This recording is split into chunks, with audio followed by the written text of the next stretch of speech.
kuliletwa pia maombi. Ombi la kwanza ni rais kuwa mlezi wa umoja huu. Sasa nikiwa rais wa Jamhuri ya Muungano wa Tanzania na kuwa mlezi wa makundi yote ndani ya nchi, yote ndani ya nchi, ila kwa kundi hili nataka niwape advantage. Takapomaliza kazi ya urais wa Jamhuri ya Muungano wa Tanzania, na kama nitakuwa hai inshallah, nitakuwa mlezi wa kundi hili.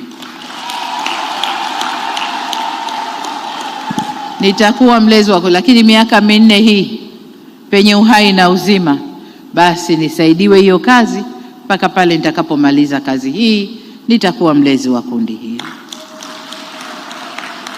Kuikubali na kuibeba kwa vitendo ajenda hii muhimu ya nishati safi ya kupikia kwa nchi yetu, na kwa bahati nzuri imepokelewa ndani ya bara la Afrika vile vile.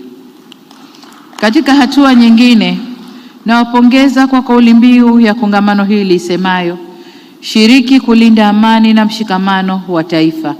Amani ni hazina ya mama na baba lishe.